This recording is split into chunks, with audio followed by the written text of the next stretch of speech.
You started out at the University of Cincinnati, went on to Intel. You've sold 2 companies, one to Nortel, the other one to HP.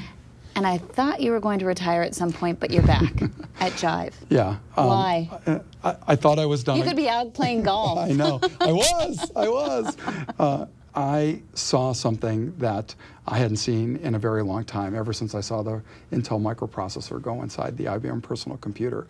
And I felt it was one of those moments that I could look back on years from now and say, I was there when work changed in the workplace. But I'm curious, there's so much competition in that area right now. I mean, in terms of social networking in the enterprise, even companies like right now develop their own proprietary software. So why Jive? I think it's stupid to try to develop your own platform that is commercially available, not just from Jive, but from a host of other companies. But everyone has their own needs. Everyone has all their own needs, but the need set of working differently is the same.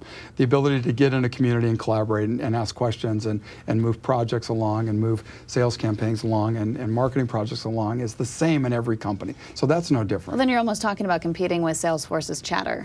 Yeah, or as I'd like to say, I think they're competing with us, given that Jive is way out in front in terms of even TIBCO has Tibber. Yeah, everybody has something. I'm sure you have something to offer as well. And the reason everybody does is because the opportunity is the massive one I saw to get me off the bench and back in the game. Everyone wants to embrace the way they're living their personal lives today. Everybody's tweeting and social networking and online reservations and OpenTable.com, on and on and on. And now then they go to work. And what's the paradigm inside work?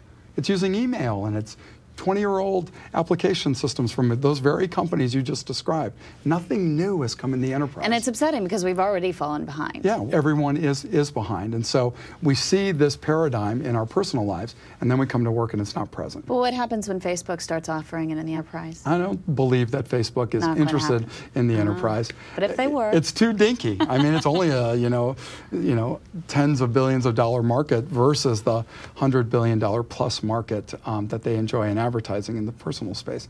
Look, all due respect, they could come this way. They could. Lots of issues. Privacy, big issue. Security, big issue. All of the companies we're selling Jive's social platform to are very concerned about having it on their premise as well as out of the cloud, all those types of things. I think Facebook could turn this way, but I think they're very preoccupied with going to 1 billion users in the consumer world. So what are the 3 biggest mistakes that the enterprise is making in terms of social networking? One, believing they could build it themselves, or wait, or think they don't need to do it, right? Or because it's kind of like Facebook.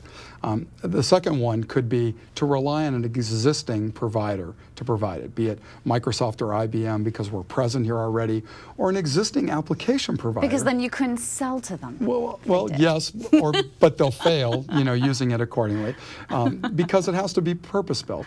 I mean, Zuckerberg said it 6 months ago. He says, look, if you're gonna buy a social system, be sure it's built from the ground up to be a social system.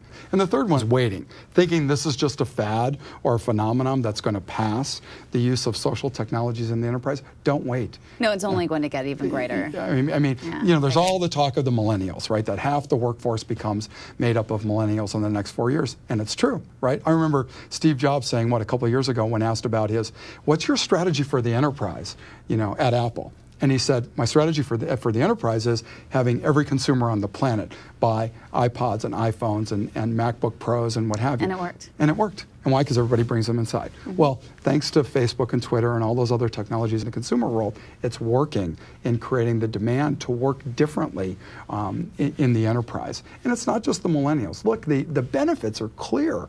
I mean, people are 30% more productive. You do less email. The cost savings by putting customers in communities and having them collaborate together is far better than doing it yourself and what have you. So the benefits are clear. It's just a matter of not waiting. In terms of a social networking tool versus using email, what's the difference in terms of data that you have to store? The social system cuts down on the amount of email. We've measured it, 27% less email through the use of social networking inside the enterprise. So it cuts down on the number of servers, cuts down on the email traffic, cuts down on the noise, or cuts down on the chatter, if you will, that is going on.